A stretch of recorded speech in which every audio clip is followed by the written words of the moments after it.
हाँ बच्चों, जल्दी से बताइए क्या सभी बच्चों को ऑडियो और वीडियो क्लियर है या नहीं। Good morning, good morning, good morning, good morning प्यारे बच्चों।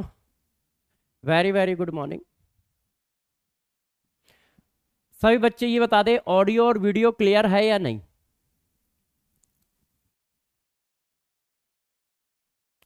गुड, क्लियर है, क्लियर है, क्लियर है। हाँ बच्चों, आज क्लास हम लोगों की जो 15-20 मिनट लेट हुई है ना, तो कुछ टेक इशू आ गया था, जिसकी वजह से एक्चुअल में ये जो माइक है ना, ये खराब हो गया था। तो इसमें फ्रीक्वेंसी नहीं आ रही थी, तो आवाज ही ना आती आपके पास। तो जल्दी से एक नया माइक लाया गया और लगाया गया स्टोर रूम से। तो उन्हीं सब चीजों में 10-15 मिनट आपके लेट हो गए। ठीक है, तो चलिए कोई बात नहीं। जब भी आप मंजिल की ओर बढ़ोगे तो बहुत सारी ऐसी हेडल आएंगी जो आपको मंजिल तक पहुंचने से रोकेंगी। आपका काम है कि मंजिल तक पहुंचने से रोकने में जो हेडल आ रही हैं उनको फेस करना, उनसे लड़ना और फिर आगे बढ़ना, फिर आगे बढ़ना। यदि आप ये सोचते हो कि आपको आपकी मंजिल तक पहुंचने दिया जाएगा, तो नहीं। कभी आपके पास हेडल आपके दोस्त के नाम की आएगी कि यार चलो घूमने चलते हैं। कभी आपके पास हेडल आपके गर्लफ्रेंड के नाम की आएगी, ठीक है, कि पता चला तुमने उसी से बातें करने में 2-4 घंटे लगा दिए और पढ़ाई तुम्हारी कम हो गई। कभी आपके पास हेडल बीमारी के फॉर्म में आएगी कि आप बीमार पड़ गए और आपका बहुत बड़ा बैकलॉग क्रिएट हो गया। कभी आपके पास हेडल आपके मामा, चाचा, भाई, बहन की शादी के फॉर्म में आएगी कि घर में बहुत बड़ा फंक्शन है और आपकी पढ़ाई चल रही है। तो इस तरह की समस्याएं आती रहेंगी। आपका काम है इनसे लड़ते हुए अपनी मंजिल तक पहुंचना। अब इनसे लड़ना कैसे है, ये आपका काम है। तो सबसे आसान लड़ाई जानते हो क्या है? सबसे आसान तरीका क्या है कि सबको एक ही बार में काट दो। मतलब ये 8 महीने ना तो हमें किसी दोस्त में की शादी में या दोस्तों के साथ घूमना फिरना है, ना हमें किसी तरह का दूसरा दोस्त बनाना है, और ना हमें किसी तरह के फंक्शन में जाना है। सिर्फ 6 और 8 महीने आईआईटी को देने हैं। इस बात को आप बना लो तो क्या होगा, काम थोड़ा आसान हो जाएगा और आप बहुत अच्छे से ये सब कर पाओगे। चलो बच्चों, आज स्टार्ट करते हैं। ठीक है, आज टाइम थोड़ा कम है, इसलिए हम लोग जल्दी से अपने टेस्ट पे आते हैं। तो एज यूजुअल जैसा आप सभी बच्चे जानते हैं कि हम लोग क्या करते हैं, हम लोग क्यूएसडी करते हैं। मतलब जो लास्ट लेक्चर में पढ़ाया है, जो लास्ट लेक्चर में पढ़ाया है उसका टेस्ट लेते हैं क्यूएसडी के फॉर्म में। तो सभी बच्चे टेस्ट के लिए तैयार हो जाए, सभी बच्चे टेस्ट के लिए तैयार हो जाए। तो चलो क्यूएसडी स्टार्ट किया जाए। बच्चे कह रहे हैं सर पोल करा दो। बिल्कुल पोल कराएंगे। पहले ये बताओ सर, क्यूएसडी दिया जाए, क्यूएसडी स्टार्ट किया जाए, जल्दी से बताइए। यस सर, बोलिए यस सर, हम लोग तैयार हैं। पेन कॉपी लेके सब लोग बैठ जाओ, टेस्ट स्टार्ट होने वाला है। ठीक है, जो हम लोग डेली लेते हैं, जो हम लोग डेली टेस्ट लेते हैं वो स्टार्ट होने वाला है। सभी बच्चे तैयार हैं? यदि सभी बच्चे तैयार हैं तो पहला क्वेश्चन जो आपकी स्क्रीन पे आने वाला है उसको आप देख लीजिए। पहला क्वेश्चन जो आपकी स्क्रीन पे आने वाला है उसको आप देख लीजिए। मैं पोल अरेंज करता हूं, मैं पोल अरेंज करता हूं। 1 2 3। ये देखिए फर्स्ट क्वेश्चन जो आपकी स्क्रीन पे आया है, इसका आंसर आपको बताना है। ठीक है, मैं पोल अरेंज कर रहा हूं। Poll can not be start only in live class. तो भैया ये कौन सी रिकॉर्डेड है?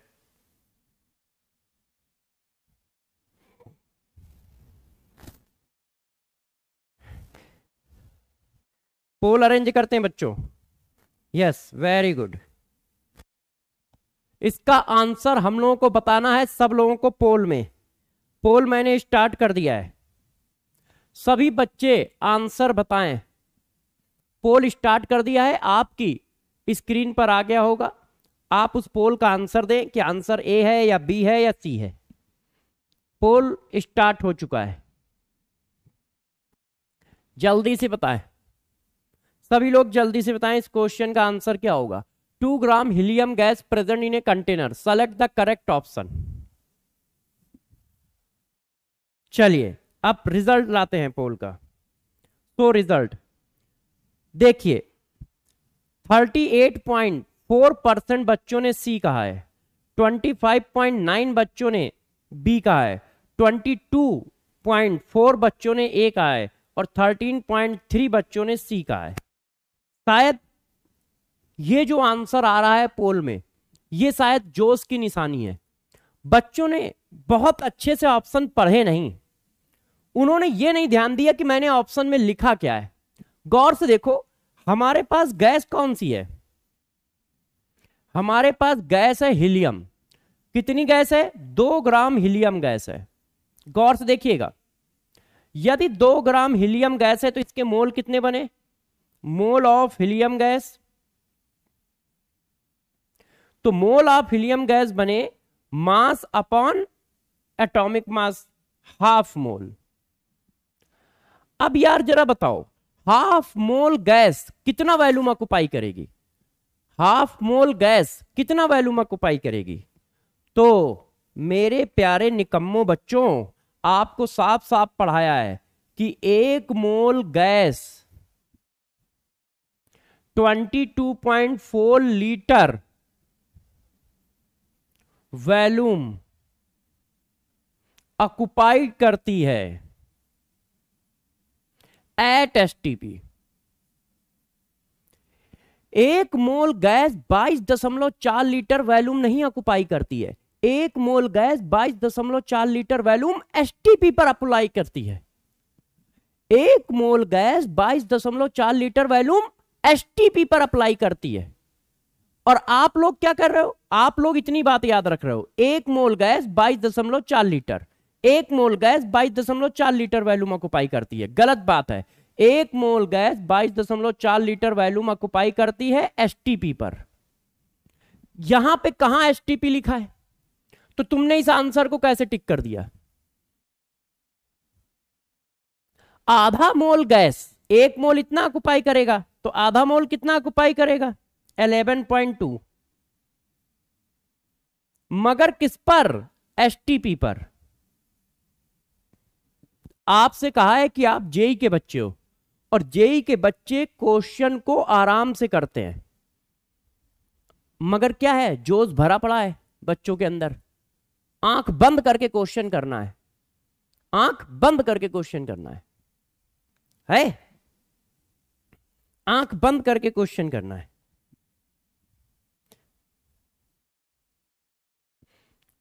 तो ऐसे मत करो कि आंख बंद करके क्वेश्चन कर रहे हो यार। 1 mole gas 22.4 litre volume occupy करती है एसटीपी पर, यहां एसटीपी कहां लिखा है? तो ये तो गलत हो गया। इसमें 22.4 लीटर तो आधा मोल 11.2 आएगा, तो ये वाला ऑप्शन तो इसीलिए गलत है क्योंकि इसमें वैल्यू नहीं है। अब यहां पर दोनों जगह पे एसटीपी लिखा है। Helium gas occupied at STP 11.2 litre, helium gas occupied at STP 11.2 ml, तो कितना ऑक्युपाई करती है? 11.2 लीटर एसटीपी पर है। तो ऐसे आंसर दोगे क्या तुम लोग?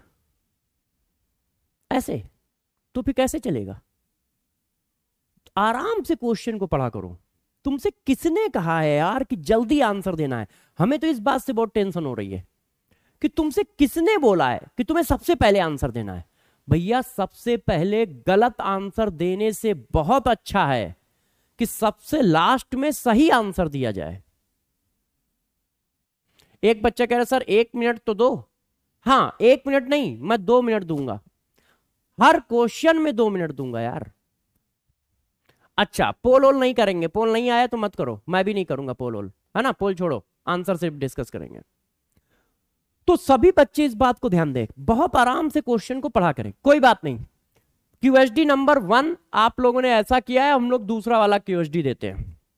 चलो आपकी स्क्रीन पे आ रहा है क्यूएसडी नंबर 2, अच्छे से करना, अच्छे से करिएगा। बहुत मस्त क्वेश्चन फ्रेम किया है, आराम से करो। सबको मैं खूब टाइम देता हूं। एक बच्चा कह रहा था सर टाइम नहीं मिल रहा है, लो यार 2 मिनट देता हूं, लो 2 मिनट देता हूं, आराम से करिए, आराम से करके आंसर बताइए, मगर सही बताइएगा। गलत आंसर सुनना मैं नहीं पसंद कर रहा हूं। क्यों? क्योंकि आपको कॉन्सेप्ट आता है फिर भी गलत बताओगे तो कैसे चलेगा। एक बच्चे कह रहे सर क्लास पॉज हो रही है। बेटा हिमांशु तुम्हारा नेट खत्म हो गया होगा या डाटा कमजोर हो गया होगा। क्लास बिल्कुल मस्त चल रही है, कोई पॉज नहीं आ रहा है ना, आपके डाटा की प्रॉब्लम है। चलिए जल्दी से आंसर बताएं, अच्छे से करना है, बहुत धमाकेदार क्वेश्चन है। x gram ozone, y gram oxygen gas और z gram oxygen atom contains same number of oxygen atom at STP. Select the correct option. x, y, z में रिलेशन निकालना है, बताओ।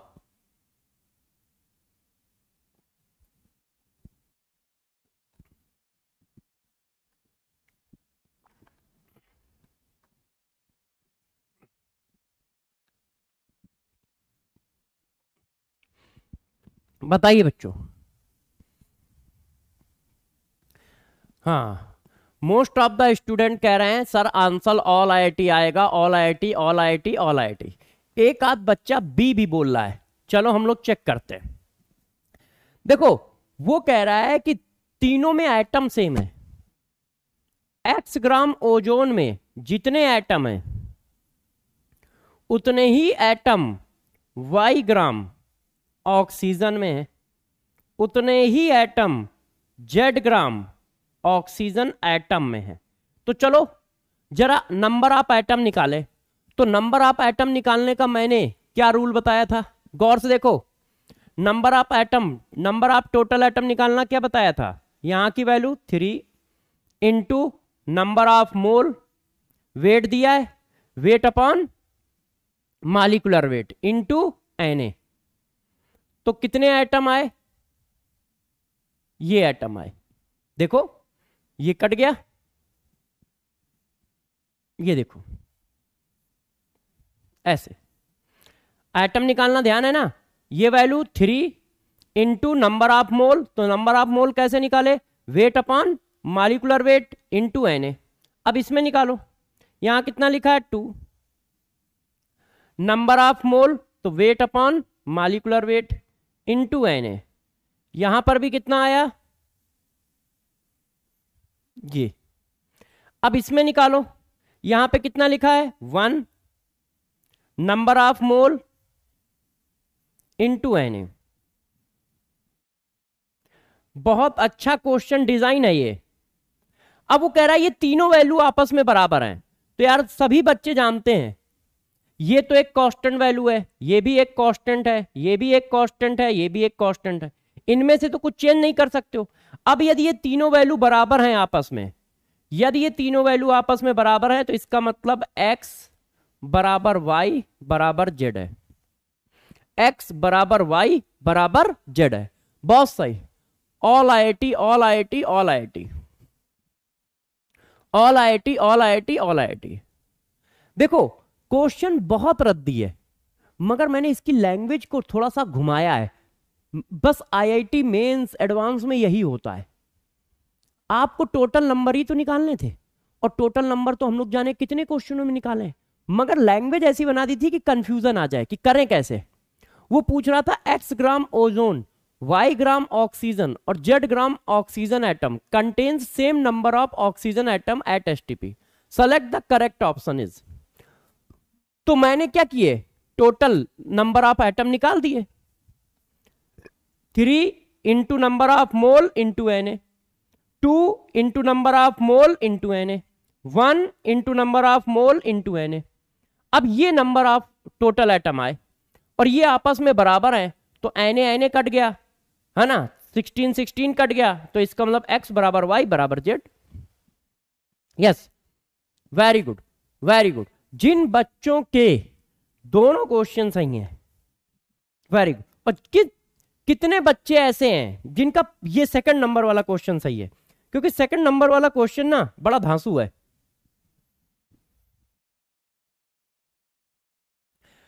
2 आउट ऑफ कितना, 2 आउट ऑफ कितना बताइए। Yes, 2 out of कितना। Very good, very good बच्चों, answer बताएं। एक कह रहा है 2 आउट ऑफ 0। स्नेहा, बेटा स्नेहा, मैं आपसे बस यही कहना चाहूंगा कि नोटबुक को ज्यादा से ज्यादा रिवाइज करें, और यदि आप क्लास के बीच में आए हो, मतलब आज और कल से ज्वाइनिंग है आपकी, तो नंबर 1 नंबर लेक्चर से देखें, नंबर 1 लेक्चर से देखें। बहुत सही, बहुत सही बच्चों। मानसी, पूजा, बिल्कुल सही, बहुत सही, बहुत सही। देखो मैं डेली आपको आईआईटी मेंस और एडवांस से परिचय कराऊंगा, डेली आपके सामने 2 क्वेश्चन इसीलिए मैं देता हूं, जैसे आपको पता चले कि यार अचानक नई लैंग्वेज आएगी तो हम फील कैसे करेंगे, उसको ट्रैकल कैसे करेंगे। और जबकि वही क्वेश्चन है, हमें टोटल नंबर ऑफ मोल ही निकालने हैं। Very good, very good Latif बेटे, बहुत सही। सौरभ, आयुष, आयुष कह रहा है 3 में से 2 सही है। 3 क्वेश्चन तो मैंने दिए ही नहीं, एक क्वेश्चन किसका कर दिया तुमने, हैं आयुष, एक क्वेश्चन कहां से ले आए तुम। हाँ वेरी गुड बच्चों, बहुत सही, बहुत सही। चलो अच्छा, कोई बात नहीं, ठीक है। बात समझ पाए कैसे किया इस क्वेश्चन को, बच्चों ने कहा हाँ। तो चलो अब आज के टॉपिक पे चलते हैं। आज का टॉपिक हमारा है एटॉमिक मास यूनिट। ठीक है, कोई नहीं, कोई नहीं बच्चों, कोई नहीं। देखो आप इस बात को ध्यान रखना, चढ़ते हुए सूरज को सभी सलाम करते हैं, चढ़ते हुए सूरज को सभी सलाम करते हैं, और डूबते हुए सूरज को कोई देखता तक नहीं है। आप कितने अच्छे हो इससे किसी को कोई मतलब नहीं है, आप कितने पॉपुलर हो, आप किस पोस्ट पे हो, आप किस जगह पे हो, इससे सबको मतलब है, इससे सबको मतलब है। तो यदि कोई बच्चा कहता नहीं सर ऐसा नहीं होता है, तो मेरा बस एक क्वेश्चन है, उनका कोई दोस्त रिक्शे वाला क्यों नहीं है, तुम्हारा कोई दोस्त रेड़ी लगाने वाला क्यों नहीं है, सब्जी लगाने वाला क्यों नहीं है, क्यों नहीं है तुम्हारा कोई दोस्त। इसलिए नहीं है क्योंकि सब लोग अपने सर्किल में दोस्ती यारी करते हैं। तो इसी वजह से मैं कह रहा हूं कि जान लगानी है 6 महीने। आज क्वेश्चन किसी का 1 सही है, या किसी के 2 में से 2 सही है, या किसी के 0 सही है, इससे इतना इफेक्ट नहीं पड़ता कि मेरे 0 सही है। बात यह है कि 0 सही है तो इससे तुमने सीखा क्या, इससे तुमने क्या सीखा। इससे तुम्हें यह सीखना चाहिए कि यार अभी हमें बहुत काम करना बाकी है, इससे हमें यह सीखना चाहिए कि हमें बहुत काम करना बाकी है, और जुट जाओ, थोड़ा मेहनत करो, अपनी जान लगाओ, ठीक है। तो हमेशा किसी चीज से सीखो। चलिए आइए, एटॉमिक मास यूनिट क्या होता है यह बताते हैं। तो गौर सुनिए, एटॉमिक मास यूनिट को ही बोला जाता है मेरे प्यारे बच्चों 1 AMU, या इसी को बोला जाता है 1 यूनिफाइड, इसको बोलते हैं यूनिफाइड। अब ये क्या होता है ये बात आप लोगों को बताता हूं, ध्यान दीजिए ये क्या होता है। देखो बच्चों, एक AMU इक्वल टू होता है 1/12 मास ऑफ सिंगल कार्बन 12 एटम। मतलब क्या हुआ, एक AMU की वैल्यू होती है 1/12 मास ऑफ सिंगल कार्बन 12 एटम। तो कार्बन 12 का मतलब क्या है, कार्बन 12 का मतलब बच्चों ये है, कार्बन के जो होते हैं 3 आइसोटोप होते हैं, कार्बन के 3 आइसोटोप होते हैं। अब सब लोग जरा पढ़ाई पे ध्यान देंगे। देखो कार्बन के 3 आइसोटोप होते हैं,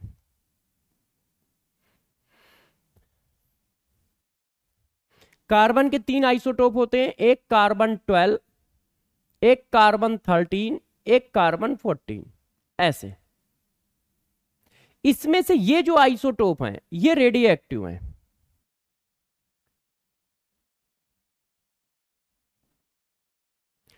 और कार्बन 12 वाला आइसोटोप जो है वो रेडियो एक्टिव नहीं है। आइसोटोप का मीनिंग क्या होता है? आइसोटोप का मीनिंग होता है जिसका mass number, sorry atomic number same हो और मास नंबर डिफरेंट हो। यदि कोई बच्चा कहे कि सर आइसोटोप का मतलब क्या होता है, तो आइसोटोप का डिफिनीशन होता है same mass number, sorry same atomic number, same atomic number but different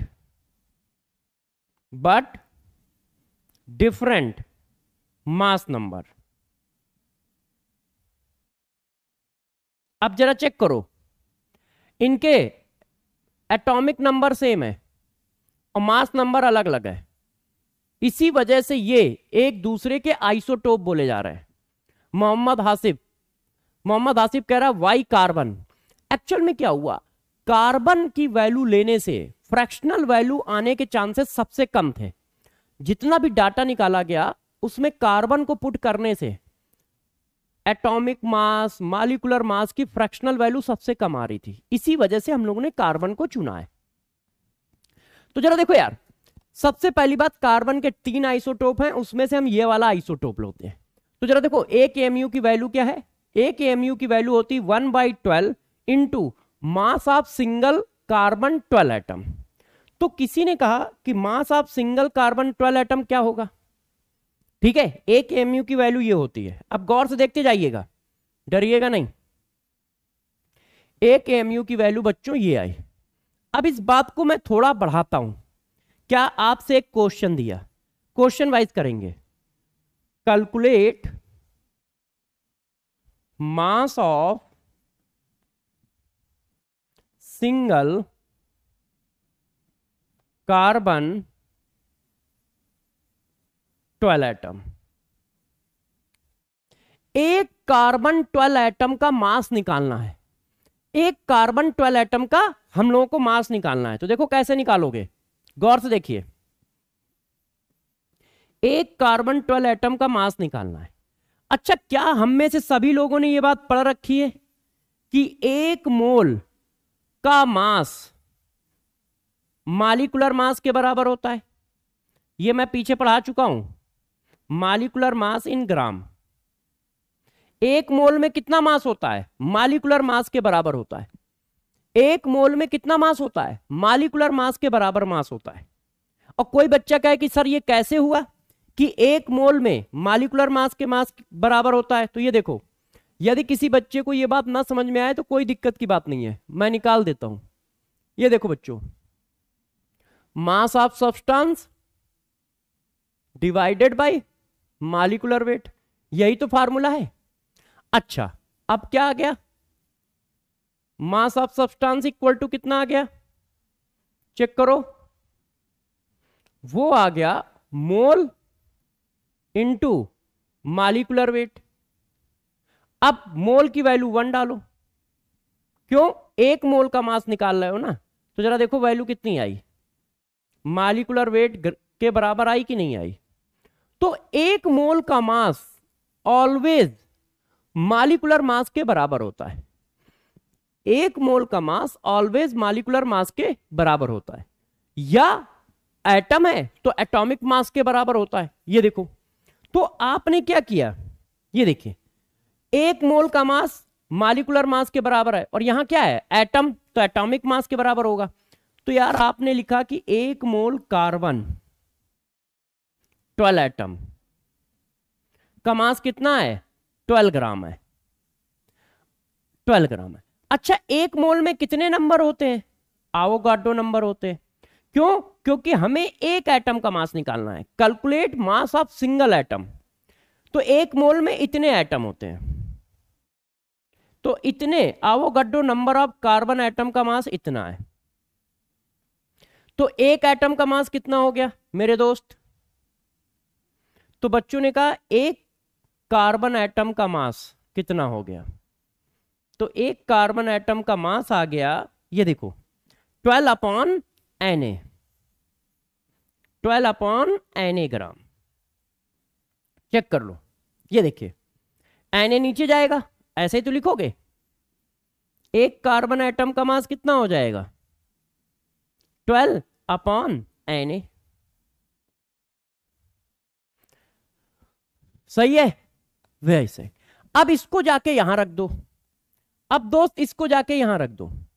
एक एटम का मास आपने निकाल लिया। एक एटम का मास हमेशा क्या आ रहा है, एटम है तो एटॉमिक वेट अपॉन Na आ रहा है। देखो एक एटम का मास हमेशा क्या आ रहा है, एटॉमिक वेट अपॉन Na। तो 1/12 इंटू, देख लो 12 अपॉन Na। अब ये घट गया, ये आ गया 1/Na ग्राम।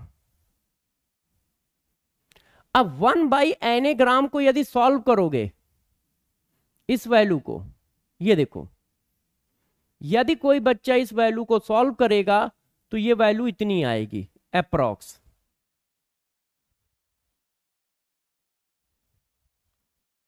ये वैल्यू कितनी आएगी, 1.66 इंटू 10 रेस्ट की पावर -24 ग्राम। तो एक एएमयू की वैल्यू कितनी होती है, सब लोग पढ़ाई पे ध्यान दें।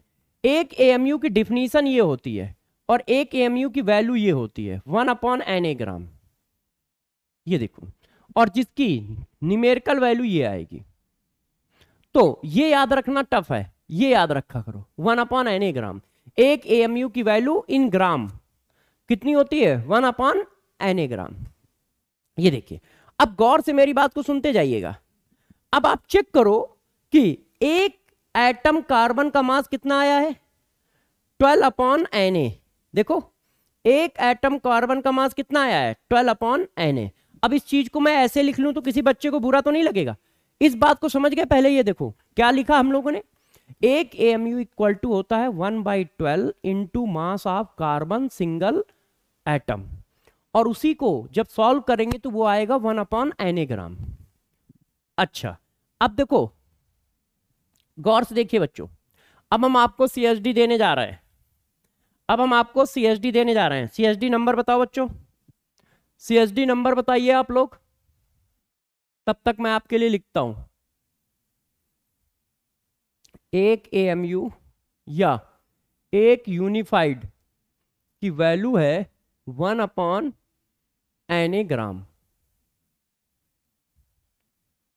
ठीक है, या वैल्यू है 1.66 इंटू 10 रेस्ट की पावर -24 ग्राम। और ये जो वैल्यू है लगभग मास ऑफ प्रोटॉन के बराबर है, मास ऑफ प्रोटॉन के बराबर है। CHD number 11। अब देखो जो हमें बात याद रखनी है वो ये याद रखनी है। अभी एक एएमयू की वैल्यू हम लोगों ने कितनी निकाली, एक एएमयू की वैल्यू निकाली 1/Na ग्राम, और जब इसको डिवाइड किया तो ये आया, और ये लगभग मास ऑफ प्रोटॉन के बराबर है। चेक करो मास ऑफ प्रोटॉन इन ग्राम कितना होता है, 1.67 इंटू 10 की पावर -24 ग्राम, वही तो लिखा है। अच्छा अब सुनते जाइएगा, इतनी बात क्लियर है। अच्छा दूसरी बात देखो, मास ऑफ सिंगल एटम, किसी भी सिंगल एटम का मास कितना होगा, तो अब हम लोग बार बार कैलकुलेट नहीं करेंगे, वो इतना होता है। देखो atomic weight mass number divided by Na gram, mass number divided by Na gram. किसी भी सिंगल एटम का mass mass number divided by Na gram होता है। बच्चों ने कहा सर आपने ये कैसे लिखा, ये देखो, ये देखो क्या निकला है, atomic number atomic mass number divided by Na तो निकला है। देख लो ए क्या है, ए कार्बन का मास नंबर है, ये देखो 12 डिवाइडेड बाय Na ग्राम। तो इसको मैंने जर्नल फॉर्म में कन्वर्ट कर दिया। मान लो यदि कोई हमसे पूछता है तो हम 10 घंटे नहीं लगाएंगे। गौर सुनिए, मेरे से किसी ने ये क्वेश्चन पूछा, what is the mass of single atom of phosphorus.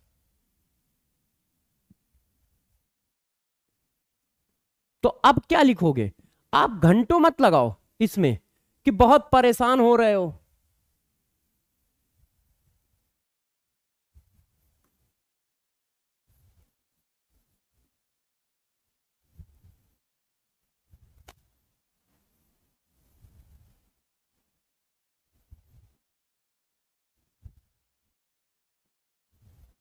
बताइए कौन सा आंसर आएगा?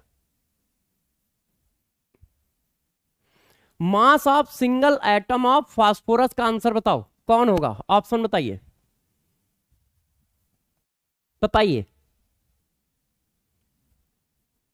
आराम से मस्त बताइएगा, सब बच्चों को हिदायत है भैया प्रभु आराम से बताओ, सही बताओ। हम ये कभी नहीं कह रहे हैं जल्दी आंसर लिखना है, आप मत दो आंसर जल्दी, क्योंकि जल्दी आंसर आईआईटी में देने की जरूरत नहीं है। आईआईटी में सिर्फ आराम से आंसर देना होता है, बस सही देना होता है। वेरी गुड बच्चों, वेरी गुड, वेरी गुड, छा गए यार तुम लोग। तो मैंने तुम्हें क्या पढ़ाया? मैंने कहा कि किसी भी सिंगल एटम का mass, mass of single atom, single atom always कितना है? ए बाई एन ग्राम है, ए बाई एन ग्राम है। अब फास्फोरस है तो फास्फोरस का मास नंबर कितना होता है? 31। तो बस ये आ गया, ये देखो, yes IIT Bombay, IIT Bombay, IIT Bombay, IIT Bombay, बहुत सही, बहुत सही। तो अब हमें निकालने के लिए 10 घंटे का भी नहीं लगाने चाहिए। एक एटम का पूछेगा या 100 एटम का पूछेगा तो हम 2 मिनट में निकाल देंगे, ठीक है ना? सॉरी, सीएचडी किधर है अपना? अभी मैं सीएचडी पढ़ा रहा था ना, ये देखो, ये देखो, वेयर, वेयर ए क्या है? Atomic mass number. अच्छा, यदि बच्चों मैं इसको ऐसे लिख लूं तो क्या कोई बच्चा बुरा मानेगा? देख लो आप पहले, ऐसे लिख दूं तो क्या कोई बच्चा बुरा मानेगा? बच्चे कहेंगे नहीं। अच्छा, ये किसकी वैल्यू है? पढ़ के सुनाओ, देखना, डरना नहीं। ये किसकी वैल्यू है? डरना नहीं। 1/n ग्राम किसकी वैल्यू है? 1 AMU की वैल्यू है। 1/n ग्राम किसकी वैल्यू है? 1 AMU की वैल्यू है। तो 1/n ग्राम की जगह हम AMU लिख सकते हैं, है 1/n ग्राम की जगह हम क्या लिख सकते हैं? AMU या यूनिफाइड 1 AMU लिख सकते हैं। वेरी गुड, बहुत सही। तो इसका मतलब यदि किसी के मास नंबर के पीछे AMU लिखा है तो सिंगल एटम का मास हुआ। ये देखो, मास ऑफ सिंगल एटम 1/n ग्राम में कहो, ये ग्राम की यूनिट में है, इसकी यूनिट क्या है? ग्राम। और यदि यूनिट AMU है तो फिर सिर्फ A आएगा, सिंगल एटम का मास। ये देखो, सिर्फ A आएगा, सिर्फ A आएगा, सिंगल एटम का मास। ये देखो, सिर्फ A आएगा। मतलब आप चाहते तो ये भी लिख सकते हो 31 AMU या 31 यूनिफाइड। यदि ऑप्शन ये भी होता तो ये भी ऑप्शन सही होता है। इतनी बात समझ गए? इतनी बात समझ गए कि एक एटम का mass, mass number in term of AMU होता है। ये देखो, ये देखो, एक एटम का मास, ये देखो, क्लियर है? क्लियर है कि नहीं? अब जरा बताना, जरा देखो, हम CHD लिख रहे हैं, डरना नहीं, बहुत सिंपल बात बता रहा हूं, आप आराम से कर लोगे। गौर से देखिए, अब मेरा एक क्वेश्चन आप लोगों से, आंसर बताइएगा। मास of single oxygen atom, answer बताओ। पहला क्वेश्चन ये है और दूसरा क्वेश्चन ये है, दूसरा क्वेश्चन ये। पहले क्वेश्चन का आंसर आप लोग बताइए, तब तक मैं लिखता हूं। मास ऑफ 6.022 इंटू 10⁻23 मतलब Na, number of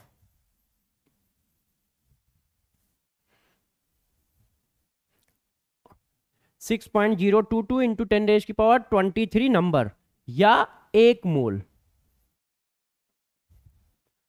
of oxygen atom. बताइए कितना आएगा? 6 AMU। Very good, very good.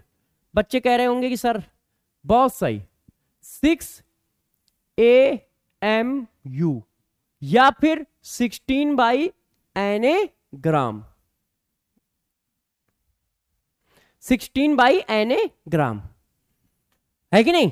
बिल्कुल सही। क्यों? क्योंकि ऑक्सीजन को आप ऐसे लिखते हो, ऐसे। अच्छा, अब दूसरा क्वेश्चन करो। Mass of 6.022 into 10⁻23 Na number या 1 मोल ऑफ ऑक्सीजन एटम। तो कैसे निकालोगे? एक ऑक्सीजन एटम का मास कितना है? एक ऑक्सीजन एटम का मास कितना है? 16/Na ग्राम है। तो Na ऑक्सीजन एटम का मास कितना होगा? Na ऑक्सीजन एटम का मास कितना होगा?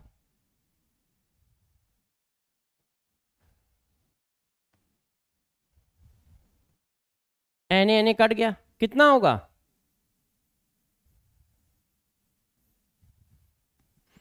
16 ग्राम। बहुत सही, बहुत सही। इससे क्या पता चला? गौर से देखो, अब आपको अपनी दिमाग की बत्ती जलानी है खूब अच्छे से।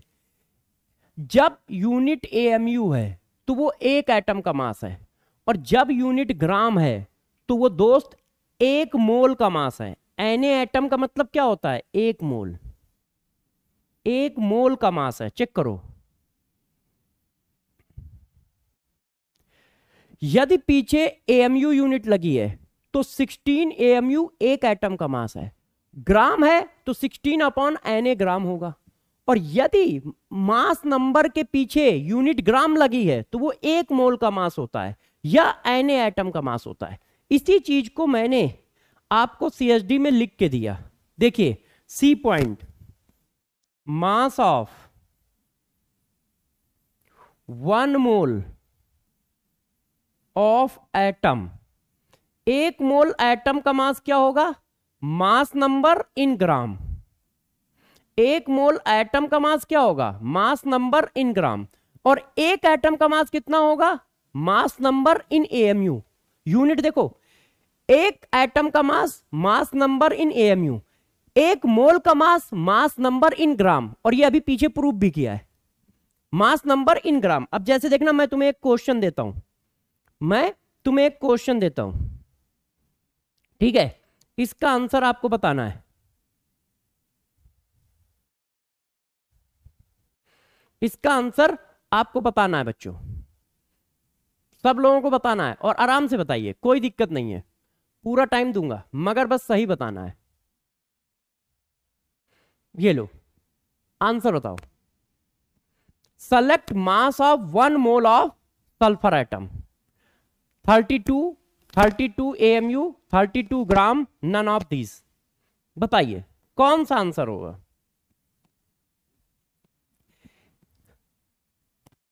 कौन सा आंसर होगा? जल्दी बताओ बच्चों। बहुत सही, आराम से बताना है और सही बताना है। एक बच्चा कह रहा है सर यकीन की स्लाइड आ गई, तो तुम्हें क्वेश्चन से मतलब है, स्लाइड से नहीं। हाँ, वेरी गुड, IIT चेन्नई, बहुत सही, IIT चेन्नई। 1 मोल का कह रहा है, तो क्या होता है? 1 मोल का मास कितना होता है? मास नंबर इन ग्राम। और सल्फर कितना होता है? 32। ये देखो, वेरी गुड, बहुत सही बच्चों, बहुत सही, बहुत सही, बहुत सही, वेरी गुड, वेरी गुड, बहुत सही बच्चों, छा गए आप लोग।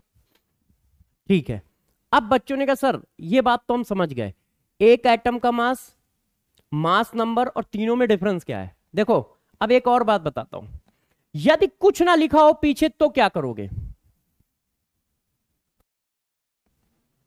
ये देखो, यदि लिखा है एटॉमिक मास नंबर, तो एटॉमिक मास नंबर को किससे रिप्रेजेंट किया जाता है? एटॉमिक मास नंबर के पीछे कोई यूनिट नहीं होती, वो सिर्फ A लिखा जाता है। एटॉमिक मास नंबर के पीछे कोई यूनिट नहीं होती है, वो सिर्फ A लिखा जाता है। आप ऐसे लिखते हो ना, ये देखो 12, 12 क्या है? मास नंबर है। मास नंबर का मतलब होता है number of proton plus number of neutron, number of proton plus number of neutron. तो यदि एटॉमिक मास नंबर पूछ रहा है तो पीछे ना एएमयू यूनिट होगी ना ग्राम, क्योंकि एएमयू लिखे होने का मतलब एक एटम का मास, ग्राम लिखे होने का मतलब एक मोल का मास। और जबकि एटॉमिक मास नंबर का मतलब क्या होता है? नंबर ऑफ प्रोटॉन, कि उसमें कितने प्रोटॉन है और कितने न्यूट्रॉन है। ये मास को रिप्रेजेंट ही नहीं करता है। ये देखो, ये बताता है P प्लस एन की वैल्यू को, P प्लस एन की वैल्यू को। Very good. हाँ, डायमेंशन लेस होता है ये। Very good. क्यों? क्योंकि ये एक नंबर है। इतनी बात क्लियर है? मस्त। बच्चों ने कहा सर मस्त क्लियर है, कोई टेंशन की बात नहीं है। तो मैंने कहा जब कोई टेंशन की बात नहीं है तो एक और हेडिंग पढ़ते हैं। एक और हेडिंग हम लोग पढ़ते हैं। वो क्या है? वो हेडिंग है मेरे बच्चों ये, रिलेटिव एटॉमिक मास। रिलेटिव एटॉमिक मास को कहा जाता है RAM।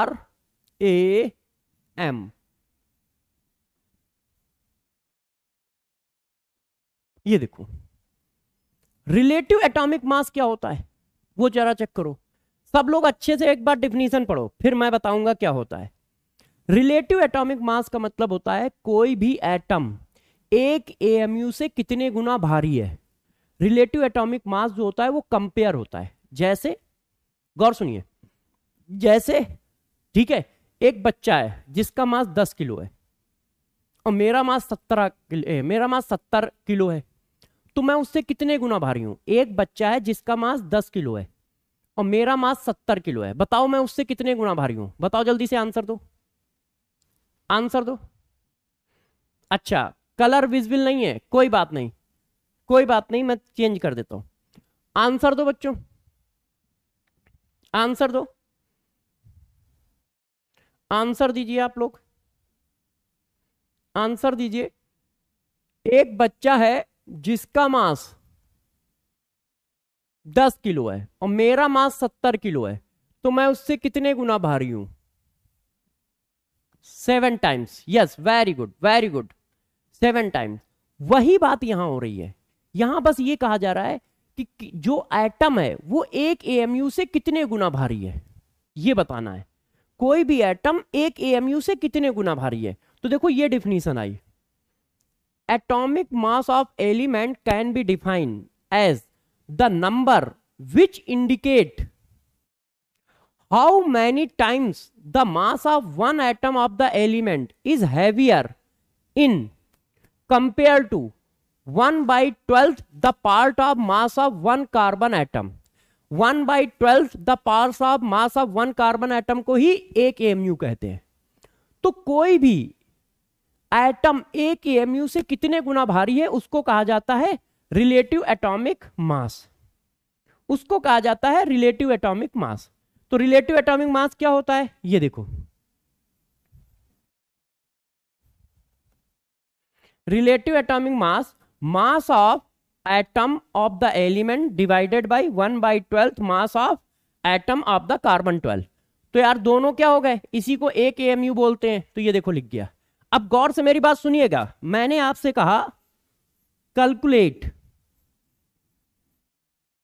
Calculate relative atomic mass of oxygen atom.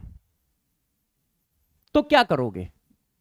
Relative atomic mass of oxygen atom calculate करना है। तो देखो तुमने क्या लिखा, relative atomic mass of oxygen atom equal to, गौर से देखिए, mass of single oxygen atom.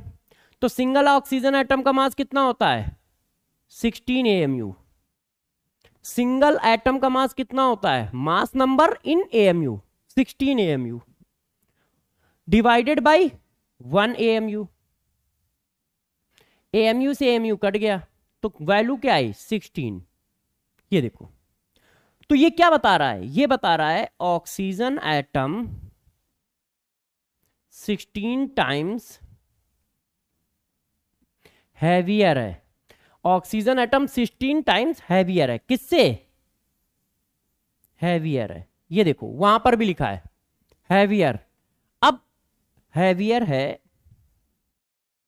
1 AMU से, ऑक्सीजन एटम 16 टाइम्स हैवियर है 1 AMU से। अब बताओ ये यूनिटलेस क्वांटिटी होगी भाई, AMU AMU कट जाएंगे तो ये कैसा होगा? यूनिटलेस क्वांटिटी होगी, इसकी कोई यूनिट नहीं होगी, ये यूनिटलेस क्वांटिटी है। Very good. ये देखो, अब यहां पर मैं एक बात और लिख देता हूं उसी CHD में, गौर से देखिएगा, CHD में एक बात और लिख देता हूं, ई पॉइंट देखो, RAM ऑफ एटम वो क्या होता है? उसकी वैल्यू होती है A without unit, without unit. ये देखो RAM का मतलब relative atomic mass of atom. किसी एटम का रिलेटिव एटॉमिक मास कितना होता है? A के बराबर विदाउट यूनिट। और एटॉमिक मास नंबर भी A के बराबर होता है, मगर दोनों में डिफरेंस है। ये A क्या बता रहा है? ये बता रहा है कि 1 AMU से ये कितने गुना भारी है, और जबकि ये वाला A क्या बता रहा है? Number of proton plus number of neutron. वो बात अलग है कि इत्तेफाक है कि दोनों की वैल्यू सेम है, दोनों की वैल्यू सेम है। तो अब दिमाग में एक पिक्चर बनाओ, सारे तरह के बता दिए, दिमाग में एक पिक्चर बनाओ, अच्छे सुनिएगा। यदि कहीं पर सिर्फ 12 लिखा है, इसका मतलब इसके दो मीनिंग है, गौर सुनिए। यदि कहीं पर सिर्फ 12 लिखा है कार्बन के लिए, तो इसका मतलब है कार्बन में प्रोटॉन और न्यूट्रॉन का सम 12 है। इसका मतलब है कि कार्बन 12 गुना भारी है 1 AMU से, या कार्बन का रिलेटिव एटॉमिक मास 12 है। ठीक। अब यदि कहीं पे 12 के पीछे AMU लग गया, 12 के पीछे AMU लग गया, इसका मतलब ये कार्बन के एक एटम का मास है। और 12 के पीछे ग्राम लग गया तो इसका मतलब ये कार्बन के 1 मोल का मास है। चार बातें याद रखनी है। यदि सिर्फ मास नंबर लिखा है तो ये दो बातें रिप्रेजेंट कर रहा है, एक कि इसमें प्रोटॉन और न्यूट्रॉन का सम 12 है, दूसरा कि ये 1 AMU से 12 गुना भारी है। ठीक है, दूसरा ये 1 AMU से 12 गुना भारी है। और यदि इसके पीछे AMU लिख दिया जाए 12 AMU, इसका मतलब ये एक एटम का मास है, कार्बन के एक एटम का मास है। ग्राम लिख दिया जाए तो कार्बन के 1 मोल का मास है। तो ये आप इतनी देर में जो पढ़ाया है उसका कंक्लूजन ये है, आप बस इतना याद रखो। CHD नंबर 11, अभी मैं जो आधे घंटे से या 15 मिनट से जो पढ़ा रहा हूं वो ये है, बस आप इसको याद रखो। अब इस पर क्वेश्चन कैसे बन सकता है? तो इस पर देखो मेरे दोस्त, खतरनाक क्वेश्चन बन सकता है। इस पर मेरे दोस्त खतरनाक क्वेश्चन बन सकता है। देखना मैं क्वेश्चन बना रहा हूं, आप मैच करना। ठीक है, मैच द फॉलोइंग, डरना नहीं। लिस्ट 1, लिस्ट 2, ठीक है, डरिएगा नहीं। मास ऑफ, इधर ABC लिखते हैं, A mass of single atom, B mass of 1 mole of atom, C relative atomic mass of atom. ठीक है, अब इधर देखिए, इधर आपको मैच करके आंसर बताने हैं। 16 AMU, PQR 16 ग्राम, R और T, ठीक है, 12 AMU। अब बताओ किसका किसके साथ मैच है? ए का किसके किसके साथ मैच है, बी का किसके किसके साथ मैच है, और सी का किसके किसके साथ मैच है? एक सिंपल सा क्वेश्चन आपको सामने रख दिया बना के, आराम से करिएगा। सिंपल सा क्वेश्चन, आप कहो तो ऑप्शन भी लिख दूं, आप कहें तो ऑप्शन भी लिख दूं, A B C D option भी लिख दूं।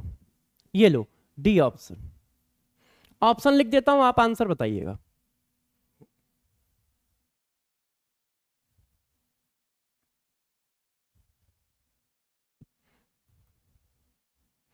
चलो ऑप्शन नहीं लिखता हूं यार, है ना, बड़ा हो जाएगा, जगह नहीं है।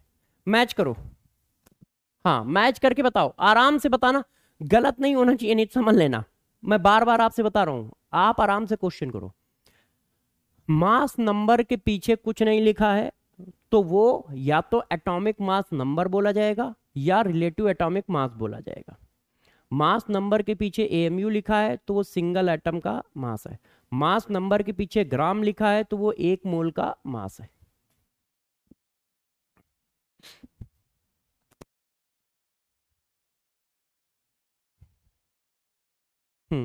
अच्छे से मैच करिए। अब ए की मैचिंग क्या होगी? ए क्या है? मास of single atom. Mass of single atom क्या होता है? ए एएमयू, ए एएमयू। ए लिखा है मगर पीछे एएमयू नहीं लिखा है, ए लिखा है पीछे एएमयू लिखा है, तो ये तो मैच है। ए लिखा है पीछे ग्राम लिखा है, ए लिखा है पीछे एएमयू लिखा है, तो ये भी मैच है। देखो एटॉमिक मास नंबर इन एएमयू मतलब मास ऑफ सिंगल एटम है। ये एटॉमिक मास नंबर इन एएमयू, ये भी मास ऑफ सिंगल एटम है। ये मास of single atom of oxygen है और ये मास of single atom of carbon है, तो वो दोनों इससे मैच हो गए। अब बी में आओ, मास ऑफ 1 मोल ऑफ एटम। 1 मोल का मास क्या होता है? मास नंबर इन ग्राम। मास नंबर के पीछे ग्राम नहीं लिखा है, मास नंबर के पीछे ग्राम नहीं लिखा है, मास नंबर के पीछे ग्राम लिखा है और ग्राम लिखा है, तो ये क्या हुआ? 1 मोल एटम का मास हुआ। सी आओ, relative atomic mass number. Relative atomic mass number क्या होता है? सिर्फ मास नंबर होता है, उसके पीछे कोई यूनिट नहीं होती है, और ये सिर्फ मास नंबर लिखा है। ये ऑक्सीजन का मास नंबर है, तो ये वेरी गुड बच्चों, बहुत सही, बहुत सही आंसर आपने दिया है, बहुत सही बच्चों, वेरी गुड, वेरी गुड बच्चों, बहुत सही, बहुत सही, बहुत सही बच्चों, मस्त है, मस्त है, बिल्कुल सही, बिल्कुल सही। इतनी बातें बच्चे समझ गए। तो बच्चों ने कहा सर, मैंने कहा क्या हुआ बेटे?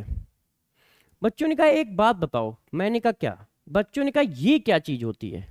गौर सुनिए, बच्चों का कहना है कि ये क्या चीज होती है। लास्ट एंड फाइनल हेडिंग है एवरेज एटॉमिक मास। एवरेज एटॉमिक मास क्या है, इसके बारे में कुछ बताइए। मैंने कहा गौर समझो, मोस्टली क्या होता है, एटम के पास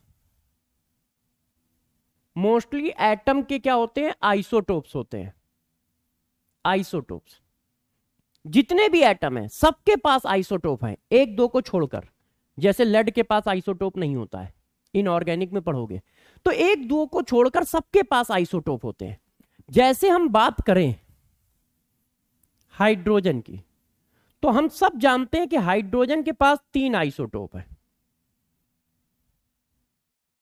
ये देखो ऐसे, इस तरह से, इसको आप हाइड्रोजन एटम बोलते हो, इसको ड्यूटेरियम बोलते हो, इसको हाइड्रोजन एटम बोलते हो, इसको ड्यूटेरियम बोलते हो, इसको टाइटियम बोलते हो।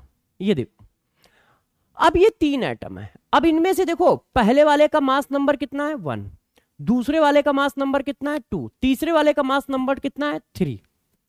अब यदि आप 1 ग्राम हाइड्रोजन लेने जाओ, गौर सुनिएगा, यदि आप 1 ग्राम हाइड्रोजन लोगे ना, तो ध्यान